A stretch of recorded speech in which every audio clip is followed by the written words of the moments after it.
आप्पा रडत रडत नदीकाठी असलेल्या महादेवाच्या मंदिरात बसले होते. म्हातारपणी कोणी इतकं असहाय्य होऊन रडत बसावं हे पाहिलं तरी समोरच्या माणसाच्या डोळ्यात टचकन पाणी येतं.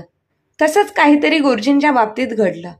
म्हणूनच गुरुजी आप्पांजवळ गेले आणि रडणारे आप्पांचे डोळे पुसत म्हणाले, आप्पा, अजिबात रडू नका. म्हातारपण हे लाचारीने जगावं लागतं. आयुष्यभर स्वाभिमानाने जगणारा माणूस देखील म्हातारपणात दुसऱ्यांवरती अवलंबून राहून लाचार होत असतो. त्यामुळे आप्पा, हे म्हातारपण आहे. हे प्रत्येकाच्याच नशिबात असतं. तुम्ही अजिबात रडू नका. गुरुजी वयोवृद्ध म्हाताऱ्या झालेल्या आप्पांना आधार देत होते.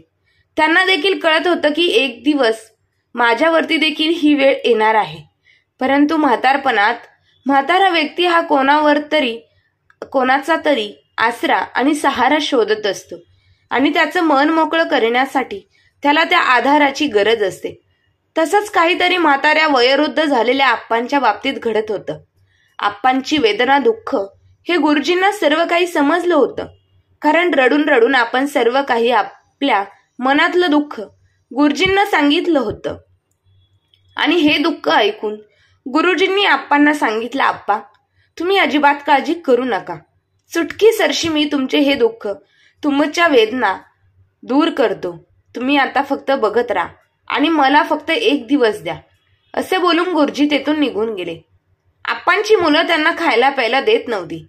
एखाद्या कुत्र्याला भाकर टाकतात, अगदी त्याचप्रमाणे आप्पांना देखील एका टायमाचे जेवण त्यांच्या सुना कुत्र्याप्रमाणे देत होत्या.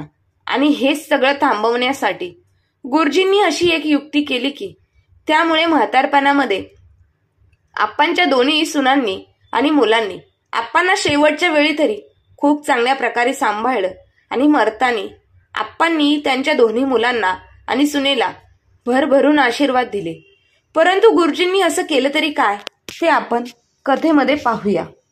काबाड कष्ट करून आप्पांनी किसनला आणि मदनला लहानाचे मोठे केले होते. त्यांना खायला प्यायला दूध पाहिजे, मोलाचे किती पुरवायचे म्हणून म्हैस पाळली. पोरं तालमीत लोळायची आणि घरी येऊन दूध, दुभतं खारीक खोबरं खायची. अशा प्रकारे मुले मोठी झाली आणि लाडात वाढलेल्या पोरांचं आप्पांनी लग्न केलं. मॉडर्न विचाराच्या सुना घरात आल्या. पूर्वी सासू सुनांना त्रास द्यायच्या, त्यांचा छळ करायच्या. परंतु आत्ताच्या काळात सुनाच सासवांचा छळ करत आहे, त्यांना घराबाहेर काढत आहे. सासू सुना मायलेकी सारखे वागत असतील तो प्रश्न वेगळा आहे. परंतु सुनांचा त्रास सहन करण्याचं नशीब मंजिरीबाईंच्या वाटेवर आलं होतं. मंजिरीबाई सकाळी लवकर उठायच्या, म्हशीचं शेणघाण काढायची, अंगण झाडून काढायची, सर्वांना आंघोळीला पाणी गरम करायची. दिवस चांगला वर आल्यावर सुना उठायच्या, तरी अजूनही हे झालं नाही, ते झालं नाही म्हणून मंजिरीबाईला ओरडायच्या. दिवसभर मोलकरणीसारखं काम करून ही मंजिरीबाईला सुनांचं बोलणं सहन करावं लागायचं. तरीही मंजिरीबाई सर्व काही गपगुमान सहन करायची. अब्रुदाराबाई घराबाहेर गोष्ट कशाला कोणाला सांगायची. झाकली मूठ 1.25 लाखाची असं म्हणून मंजिरीबाई उभं आयुष्य फक्त कष्ट करत असायची. आणि एका आजाराला बळी पडून मंजिरीने डोळे झाकले. आयुष्यभर जिने साथ दिली ती जोडीदार निघून गेल्यावर स्वतःच्या घरात आप्पा पाटील एकटे झाले. आप्पा आता थकून गेले होते. आप्पांच्या दोन्ही सुना तसे चांगल्याच म्हणायच्या. त्या आप्पांची खूप सेवा करायच्या. जर सकाळची भाजी शिळी असली तर भाकरी हमखास गरम असायची आणि जर भाकरी शिळी असली तर भाजी हमखास गरम असायची आणि तेही दुपारच्या टाळायच्या. आत असे दोन्ही सुना आप्पांना वेळेवर जेवायला वाढायच्या. मंजिरी होती तेव्हा आप्पांना सकाळी दुधाचा चहा मिळायचा. दिवस थोडे वर आलं की मंजिरी आप्पांना दूध, ताक गरम करून भाजी असं वेळेवर जेवू घालायची. आप्पा किती जेवले तरी मंजिरी म्हणायची, आहो आज तुम्ही खूप जेवलात कमी. ताटातील भाकरी मोजून बघायची. तब्येत ठीक नाही का, तुम्हाला बरं वाटत नाही का म्हणून विचारायची. पण आता सूर्य डोक्यावर आला तरी जेवणाचा पत्त्या नाही. आप्पा उगीच स्वयंपाकघराच्या दाराजवळ सून आता तरी जेवायला देतात का म्हणेल, आता तरी जेवा. म्हणजे वाट बघून बघत बसायचे. पोटात भुकीने कावळे ओरडायचे आणि मग आप्पांनाच दम निघायचा नाही आणि ते सुनेला आवाज द्यायचे, सुनबाई स्वयंपाक झाला असेल तर वाढ की जेवायला. तेव्हा समोरून आवाज यायचा, म्हातारपणात इतकी कशी भूक लागते काय माहिती. उठलं सुटलं की वाढ जेवायला. त्यांनी सकाळी शिरा पोहे उपमा याचा नाश्ता केला असायचा, त्यामुळे त्यांना भूक लागायची नाही. दुपारी जेवल्या तरी चालायचं, परंतु आप्पांना कुठे हे सर्व मिळत होतं, म्हणून त्यांना सकाळीच भूक लागायची. शिळा पाक जे असेल ते ताटात वाढून सुनबाई ताट आप्पांपुढे आपटायची, घ्या ठुसत बसा. कदाचित म्हातारपणात आप्पांना बीपी डायबिटीज होऊ नये याची काळजी घेत असाव्यात. आप्पांचं वय झालेलं, वाढलेला घास गिळत नव्हता, तसेच तोंडात फिरायचा. मंजिरीची आठवण व्हायची. आप्पा कसे तरी 4 घास गिळायचे, बळजबरीने पोटात ढकलायचे आणि बाहेर निघून जायचे. गावातल्या पारावर, चौकातल्या कट्ट्यावर, मारुतीच्या मंदिराच्या ओट्यावर नाही तर गावातील वडाच्या झाडाखाली जाऊन बसायचे. दिवसभर तिथेच लोळायचे. सारं उदास उदास आप्पांचं आयुष्य झालं होतं. पोटी मुलगी नाही म्हणून देवाने दोन्ही सुना लेकीसारख्या मानल्या, परंतु कोणी त्यांना एक शब्दही विचारत नाही. कुणी आलास तर विचारतो काय, आप्पा बरं आहे ना हो, बाबा बरं आहे की एवढं मनातलं दुःख जीवाभावाचं कोणाजवळ बोलायचं, मनातल्या मनात कुठं राहायचं. हे दोन्ही पोरं पण चांगले. दररोज दोघांपैकी एक जण आप्पाजवळ बसायचा आणि बोलायचा, आप्पा शेती संपत्ती वाटून द्या की. आप्पा म्हणायचे, अरे काय वाटून द्यायचं, जे आहे ते सर्व तुमचंच आहे की. आता करता येईल तसं कष्ट करा, पिकवा आणि गुण्या गोविंदाने राहा. घरची जोडफोड बरी नाही, एकदा आळा विस्फटला तर पुन्हा एक होत नाही. पण कोणाच्या तरी सांगण्यावरून दोन्ही पोरांना वाटून घ्यायची घाईच झाली होती. आप्पाला 5 एकर जमीन. आप्पा आणि मंजिरी दिवस रात्र त्या जमिनीत राबायचे, कष्ट करायचे. दिवस म्हणायचे नाही, रात्र म्हणायची नाही, दिवसभर काम करायचे, कष्ट करायचे. पांढरं धोतर, पांढरा सदरा, डोक्यावर तांबडा फेटा. कसदार शरीर. मंजिरीची साथ होती म्हणून गाडी भरून माल शेतातून घरी आणायचे. ओसरलीला पोते ठेवायची जागा कमी पडायची. दोन्ही पोरं तालमीत ठेवलेली त्यांना कधी कष्ट माहीत होऊ दिले नाही. दुधासाठी गट्टी म्हैस खाऊन पिऊन दोन्ही पोरं हत्तीसारखी पोसले. लग्न झाले आणि पोरांना बायकांनी ताब्यात घेतलं. दोन्ही पोरं बैलबुद्धीची निघाली. त्यांनी वाटणी करायचा तगादा सारखा आप्पांच्या मागेच लावला होता. वाटण्यात आहे की आपल्याला आपलं स्वतंत्र राजा राणीचा संसार सुरू करता येईल, कामातून दाखवता येईल, गावात नाव होईल. त्यामुळे घर, शेत, सोनं नाणं, पैसा अडका फरं वाटून मागत होते. पण आप्पा आज उद्या उद्या करत होते. दोघांनी एकत्र राहायचे, एका घरात 2 चुली पेटू नये असं आप्पांना वाटत होतं. शेवटी धाकट्या मदनने एके दिवशी आपल्या आप्पांचं ऐकलं, पंच गोळा केला. थोरल्या किसननेही ओळखीचे 4 माणसं आणले. आप्पांचा नाईलाज झाला. घरातली भांडी कुंडी, कपडे, जे काही सामान होतं ते सर्व बाहेर आणलं आणि वाटणी सुरू झाली. हे ताट थोरल्याला आणि हे दुसरं ताट धाकल्याला हो. तांब्या थोरल्याला, मुलाला आणि हो तांब्या धाकट्याला मुलाला.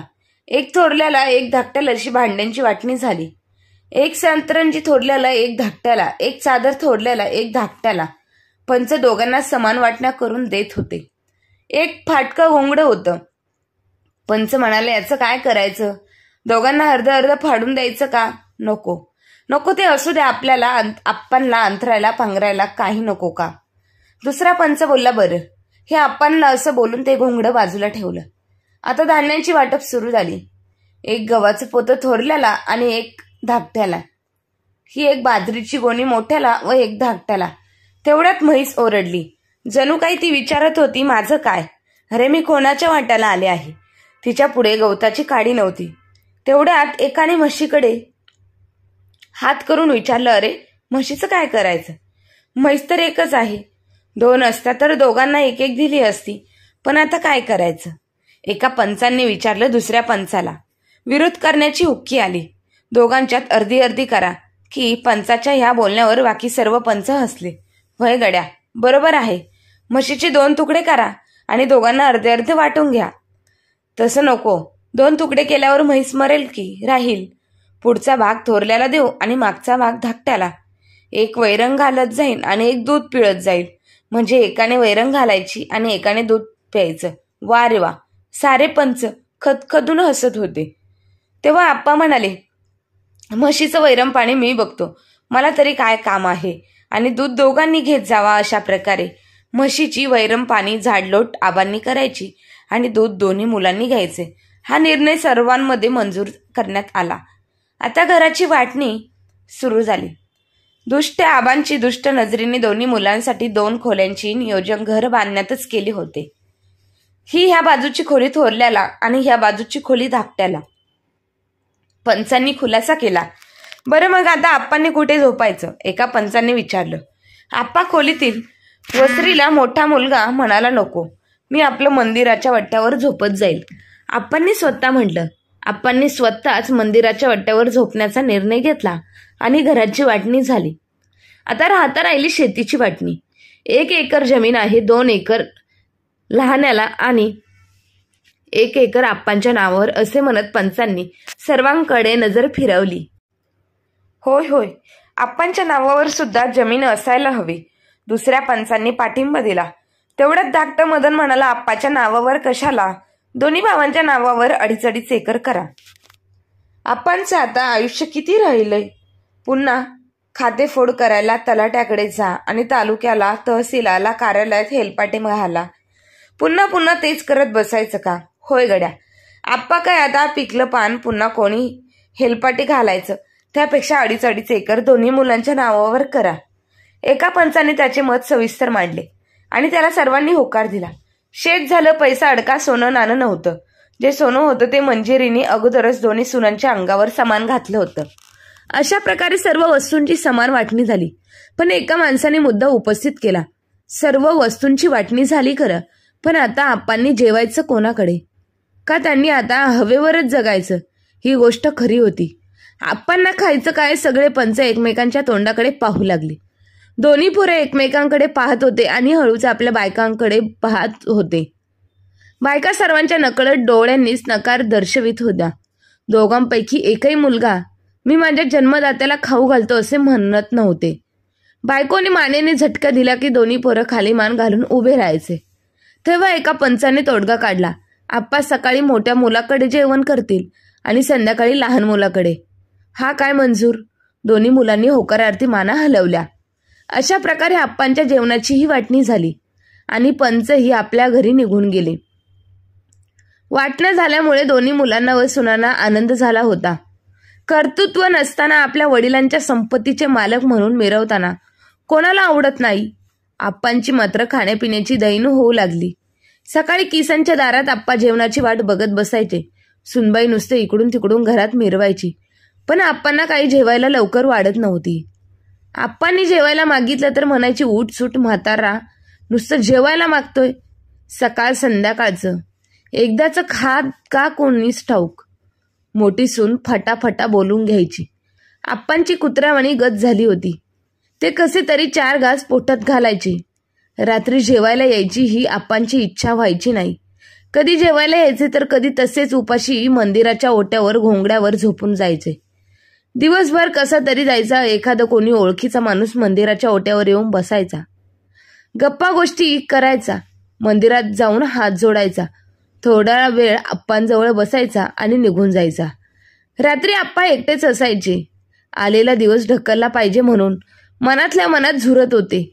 बोलायचं कुणाला? अलीकडं काय बदललाय? म्हाताऱ्या माणसाला घरात थारा नाही. एक दिवस आप्पा आजारी पडले.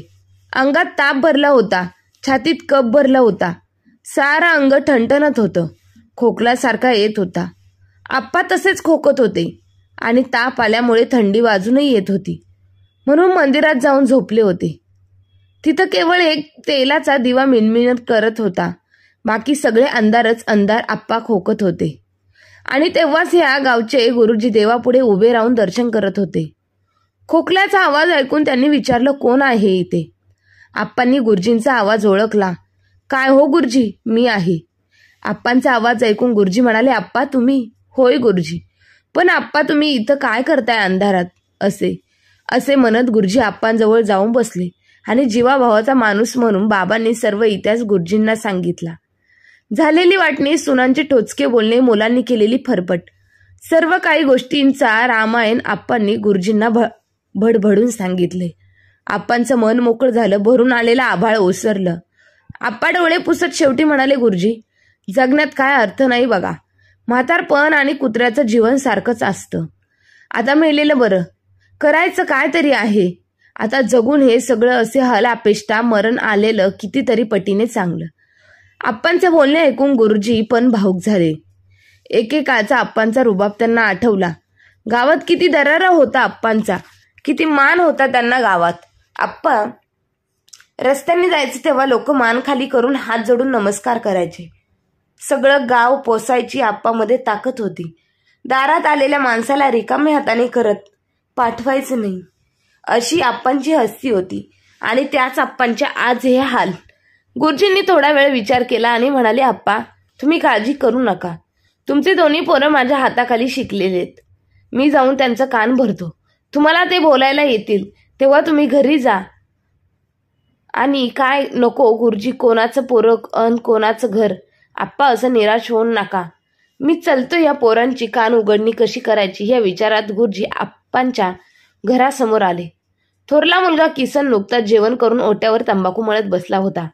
अंधारातून कोणीतरी येत असल्याचा अंदाज येताच समोर साक्षात गुरुजींना पाहून तो म्हणाला, गुरुजी, आणि एवढ्या रात्रीच आहे, इकडे कुठे आले?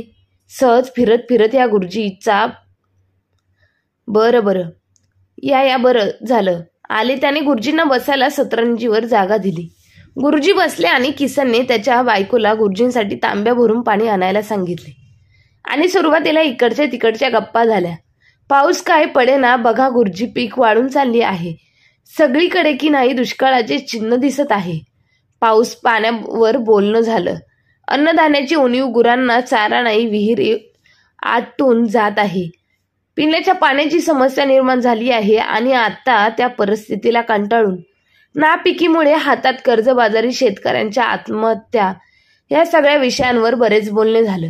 मग पुणे मुंबईसारख्या गोष्टी गल्ली गल्लीपासून दिल्लीपर्यंत राजकारणावर, सरकारवर बोलून झाल्यावर गुरुजींनी विषयाला हात घातला. आप्पा दिसत नाहीत. आप्पा कुठे आहेत? असतील की मंदिरात. घरी येत नाही का? कधी येतात कधी नाही, त्यांच्या मनावर असतं. मग गुरुजींनी थोडं किसनला जवळ सरकवून खालच्या आवाजात प्रश्न विचारला, आप्पांनी तुला काही सांगितलं नाही का? अजून कशाचा हो गुरुजी? कशाबद्दल म्हणताय? पैशाचा आणि सोन्याचा, हुंड्याचं कुठं पुरून ठेवलंय ते काही सांगितलं नाही का अजून? थोरला मुलगा किसन म्हणाला, नाही अजून. सोनं आणि पैसा काय म्हणतात तेही आप्पांजवळच. अरे आप्पाजवळ सोन्याचे बिस्किट आणि चांदीची राणी छाप रुपये आहे. येडा आहे का? शाना आहेस? अरे काय आप्पांचा रुबाब होता. किती धान्य पिकवायचं. आप्पाजवळ लय सोनं आणि लय पैसा आहे. ते धन आप्पांनी कुठेतरी पुरून ठेवलं असेल. तू एक काम कर, आप्पांना गोडगोड बोलून त्यांची सेवा करून आप्पांना विचारून घे आणि त्यांच्याकडून ते धन काढून घे. आप्पा चांगलं चुंगलं खायला घाल. त्यांच्या मनात जागा मिळेल, त्यांच्या पोटात शिर. आणि मग विचारून घे कुठे पुरला आहे तो हंडा. अरे ते पिकलेलं पान कधी गळून पडेल. आणि मग बसा बोंबलत. थोरल्याच्या डोक्यात लख्ख प्रकाश पडला. त्याला गुरुजींचं म्हणणं पटलं. त्याला आप्पांचा रुबाब आठवला. होय की गुरुजी, हे सर्व माझ्या लक्षातच आलं नाही. मग बघ गड्या, तेवढा आप्पाला विचारून घे, नाहीतर पश्चाताप करत बसावं लागेल तुला. सांगायचं माझं काम होतं. आता तुम्ही तुमचा विचार करा, मी निघतो आता. असं बोलून गुरुजींनी तिथून निरोप घेतला. थोरल्या मुलानं ही गोष्ट लगेच घरात जाऊन बायकोला सांगितली. दोघांनी रात्रभर विचार केला आणि ही गोष्ट आप्पाला विचारून घ्यायची असा निश्चय केला. सकाळी दिवस उगवताच किसन देवळात गेला. आप्पा, हो आप्पा, उठा. चला की घरी अंघोळ करून चहा पाणी घेऊन मग परत या. चला आता. आप्पा कडक ऊन होत आहे. कडकतच म्हणाले, कशाला आता घरी? उठावं वाटत नाही बघ. अंथरुणावरच पडून राहावं असं वाटते. हा चला घरी चला. आंघोळ केल्यावर जरा बरं वाटेल. आज दिवस कुणीकडून उगवला हेच आप्पांना कळत नव्हतं. कधी दोन शब्द गोडीनं न बोलणारा पोरगा आज घरी चला म्हणतोय, तेही एवढ्या प्रेमानं, आग्रह करून. आप्पा कसं तरी लटपटत काठी टेकवत घरी आले तर सुनबाईने आंघोळीला गरम पाणी आणून दिलं. साबण आणून दिला.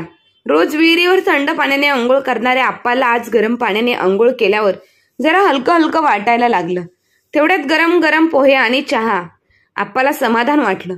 थोड्याच वेळात आप्पाला आवडणारं पिठलं आणि भाकरी जेवायला मिळालेलं. सोबत कांदाही होता. आप्पांना तर कळत नव्हतं की काय होत आहे. सकाळचं जेवण करून आप्पा मंदिरात आले. रात्री जेवायला या म्हणून किसनने आग्रहानं सांगितलं होतं.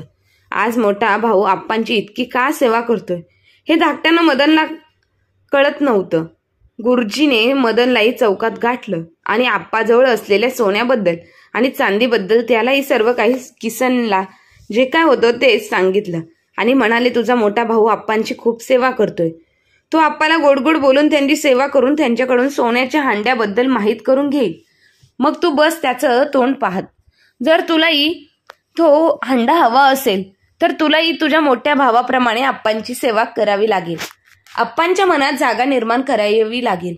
तुझ्या मोठ्या भावापेक्षा जास्त सेवा तू आप्पांची कर, जेणेकरून धनबद्दल आप्पा अगोदरच तुला सांगेल. बघ आता तुमचं काय मत आहे ते. चल मी निघतो, असे बोलून गुरुजी तेथून निघाले.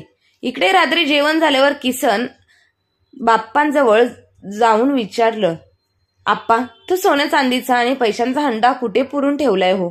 अरे लेकरा, कुठलं सोनं आणि कुठला पैसा? तुम्हाला लहानाचं मोठं करता करता सगळं गेलं. तुमची थाटामाटात लग्न केली. आता काय उरलं? कुठलं सोनं आणि कुठला पैसा रे? आप्पा असं सहज सांगणार नाही. आप्पांची अजून जास्त सेवा केली पाहिजे. त्यांच्या मनात प्रथम स्थान निर्माण केलं पाहिजे, तेव्हा आप्पा सांगतील, असा विचार किसनने केला. धाकटा मुलगा मदन आपल्या मोठ्या भावाचा बारीक निरीक्षण करत होता. दुसऱ्या दिवशी सकाळी लवकर उठून मदन देवळात गेला आणि आप्पाला म्हणा, आप्पा चला की घरी, अंघोळ नाश्ता चहा जेवण करून परत या चला. आप्पांना आजही आश्चर्य वाटलं. आता धाकट्या मदनचं मन कसं वळलं ते कळेना. आप्पा मदनच्या घरी आले. धाकट्या सुनेने गरम पाणी न्हाणीघरात नेऊन ठेवले होते. संतूर साबण अंघोळीला आणून दिला. आप्पांनी अंघोळ केली. त्यांना बरं वाटलं. नंतर चहा नाश्ता, गरम गरम शिरा आणि त्यानंतर आप्पांसाठी पुरणपोळीचा स्वयंपाक. जेवण करून आप्पा देवळात आले. रात्रीच्या जेवायला या बरं का, मदनने आग्रहाने सांगितलं. रात्री जेवायला कोंबडीचं मटण होतं. आप्पांनी तर काही कळतच नव्हतं, परंतु जे होतं आहे ते चांगलं आहे असं मनात म्हणत ते आनंदात जेवण करत होते. जेवण झाल्यावर धाकटा मदन आप्पांजवळ येऊन बसला आणि हळूच त्यांना म्हणाला, आप्पा, तो सोन्याचा हंडा आणि पैसे कुठे ठेवले आहे? तो घरात आहे का शेतात पुरलाय? अरे लेकरा, कुठला हंडा? तुम्हाला वाढवता वाढवता सगळं खर्च झालं. तुमची थाटामाटात लग्न केली आणि कुठला हंडा रे? मदनही मनात किसनप्रमाणेच विचार करू लागला की आप्पा असं सहज सांगायचे नाही. अजून त्यांना जपलं पाहिजे. त्यांच्या मनात जागा निर्माण केली पाहिजे, तरच आप्पा सांगतील.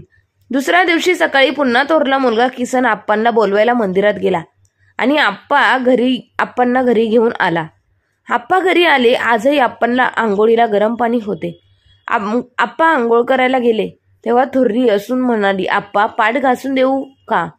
ती काय, लई दिवस झाले ना, तुमची पाठही घासली नाही कुणी. वचकं येत असेल पाठीला. आप्पा नको नको म्हणत असताना देखील सुनेने एका खडबडीत दगडाने आप्पांची पाठ घासून दिली. नंतर गरम गरम उपीट चहा नाश्ता झाला. जेवणाचा बेतही आप्पांच्या आवडीप्रमाणेच होता. आप्पांनी आजही जेवण पोटभर केलं. त्यांना वाटत होतं त्यांच्या मुलांना समज आली आहे म्हणून ते आपल्या म्हाताऱ्या वडिलांची इतकी सेवा करत आहे. परंतु रोज रोज हे मुलं सोन्याचा हंडा आणि पैशांविषयी का विचारतात हे आप्पांना कळतच नव्हतं. आप्पांची सेवा करण्याची आणि सोन्याच्या हंड्याविषयीची विचारणी जणू काही दोन्ही भावांमध्ये स्पर्धाच लागली होती. असे 15 दिवस निघून गेले. चांगलं चुंगलं खाऊ घालून घालून आप्पांचे स्वास्थ्य हळूहळू सुधरू लागले. पण आप्पा पैशांविषयी व सोन्याच्या हंड्याविषयी काहीच सांगत नाही म्हटल्यावर आप्पांकडे पुन्हा दुर्लक्ष व्हायला लागलं. उतार वयात कितीही चांगलं खाल्लं तरी शरीर साथ सोडण्याची थोडीच देणार असाच महिना गेला. एके दिवशी आप्पा पुन्हा आजारी पडले. आप्पांच्या अंगात त्राण उरले नव्हते. आप्पाला नीट उठता बसता येत नव्हतं. नीट बोलताही येत नव्हतं. पुढच्या वसरीत कॉटवर आप्पा पडून होते. आता ते देवळातही नव्हते तर वसरीत होते. ते एकदम बेशुद्ध झाले. दोन्ही मुलांना व सुनांना खूप दुःख झालं होतं. आप्पा मरतील याचं नव्हे तर आप्पांनी धन कुठे पुरून ठेवलं आहे हे अजून आप्पांनी सांगितलं नसल्यामुळे दुःख त्यांना होत होतं. किसन धावत डॉक्टरांकडे गेला. जास्तीची फी देऊन डॉक्टरांना घेऊन आला. औषधांचा काही जास्त उपयोग होत नव्हता तरी डॉक्टरांना म्हणाला, डॉक्टर आप्पांना बोलतं करा. डॉक्टरांनी विचार करून सांगितलं, बोलतं कसं करायचं, पण तरी एक इंजेक्शन दिल्यावर ते थोडंसं बोलतील, पण त्याला 500 रुपये लागतील. ठीक आहे, हे घ्या 500 रुपये, पण आप्पांना बोलतं करा. डॉक्टरांनी 500 रुपयाचं इंजेक्शन आप्पांना दिलं होतं. मुलांची उत्सुकता शिगेला पोहोचली होती. किसन आप्पांच्या उशापाशी तर मदन आप्पांच्या पायापाशी बसून होता व त्यांच्या बायका आपल्या नवऱ्यांच्या पाठीमागे तोंडाला पदर लावून उभ्या होत्या. आप्पांची थोडीशी हालचाल झाली आणि आप्पांनी डोळे उघडले व किलकिल्या नजरेने इकडे तिकडे बघितलं. थोरला मुलगा किसन आप्पांच्या कानाजवळ जाऊन म्हणाला, आप्पा बोला, तुम्हाला काही सांगायचं असेल तर सांगा. इकडं तिकडं मान फिरवत सगळ्यांना बघून सगळ्या घरावर नजर फिरवत आप्पांनी काही न बोलताच डोळे झाकले आणि शांत पडून राहिले. मग धाकटा मदन पुढे सरसवला आणि म्हणाला, डॉक्टर मी सुद्धा 500 रुपये देतो. यावेळी जरा जास्त औषध भरा, मोठं इंजेक्शन करा, पण आप्पांना बोलतं करा.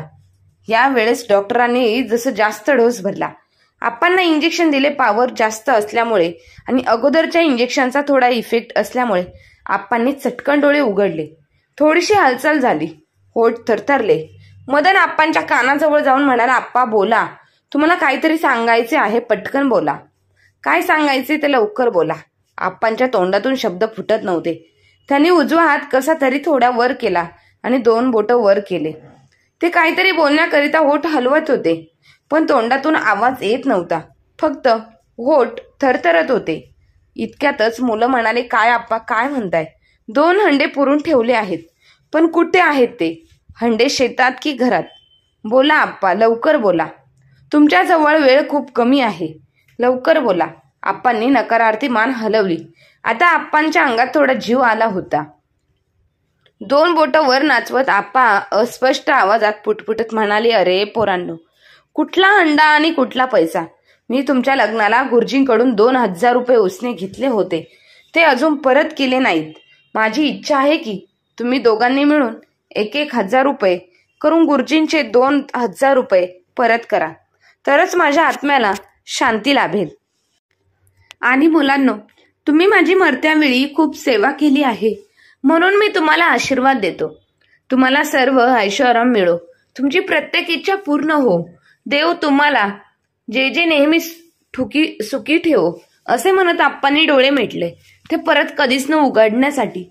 आप्पांनी मुलांना व सुनांना काहीच कळत नव्हते की आप्पा जवळ खरंच धन होतं की नव्हतं.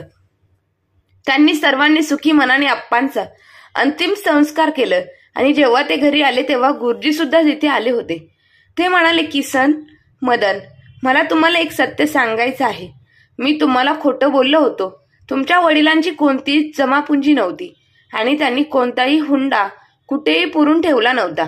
तुम्ही फक्त तुमच्या वडिलांची सेवा करावी म्हणून मी हे सर्व तुम्हाला सांगितलं आणि माझ्या प्लॅननुसार तुम्ही शेवटच्या क्षणापर्यंत आप्पांची सेवा केली. हे ऐकून मदन आणि किसन रागात म्हणाले, गुरुजी, हे सर्व करण्याची तुम्हाला काय गरज? तुम्ही भावनांशी आमच्या खेळले आहात आणि तुम्ही काय केलं? तुम्ही तर स्वतःच्या म्हाताऱ्या वडिलांच्या इच्छा अपेक्षांशी खेळलात. अरे, ज्या वडिलांनी तुमच्यासाठी दिवस रात्र एक केली, तुम्हाला उन्हाचे चटके बसू नये म्हणून तुम्हाला कष्ट करून दिले नाही. अरे, तुमची आई सुद्धा फार कष्ट करतच मेली आणि बाप त्याला तर तुम्ही एका कुत्र्याच्या पलीकडे समजलं. ज्या बापाने तुम्हाला दूध, तूप, ताक, काजू, बदाम, खारीक, खोबरे खाऊ घालून मोठं केलं, त्यालाच एका वेळच्या जेवणासाठी तुमच्या दारात येऊन बसावं लागत होतं. आणि तुमच्या बायका कुत्र्याला भाकर टाकतात तसे तुमच्या वडिलांना शिळी भाकरी वाढत होते आणि तुम्ही मस्तपैकी गंमत बघत बसायची. अरे, मी तर फक्त त्यांना आराम मिळावा म्हणून हे सर्व केलं. परंतु तुमच्याशी खोटं बोलल्याबद्दल मी मनापासून तुमची माफी मागतो. तेव्हा किसन पुढे आला आणि गुरुजींना म्हणाला, गुरुजी, असे बोलून आम्हाला पापाचे भागीदार बनवू नका. खरंच चुकलो आम्ही. मदन सुद्धा पुढे येऊन म्हणाला, खरंच गुरुजी, आम्ही आमच्या वडिलांची सेवा केली नाही, परंतु पैशांच्या लालसेपोटी का होईना आम्ही थोडे दिवस का होईना सेवा केली आणि तुमच्यामुळे आमचे वडील मरताना आम्हाला खूप आशीर्वाद देऊन गेले. दोघेही भाऊ गुरुजींच्या पाया पडून रडत होते. त्यांना त्यांच्या चुकीचं प्रायचित्त झालं होतं. तर मित्रांनो आणि मैत्रिणींनो, तुम्हाला ही स्टोरी कशी वाटली हे कमेंट्स बॉक्समध्ये नक्की कळवा. आणि आवडली असेल तर व्हिडिओला लाईक करा, शेअर करा आणि अशाच नवनवीन कथा रोज न चुकता ऐकण्याकरिता आपल्या चॅनलला सबस्क्राईब करा. धन्यवाद.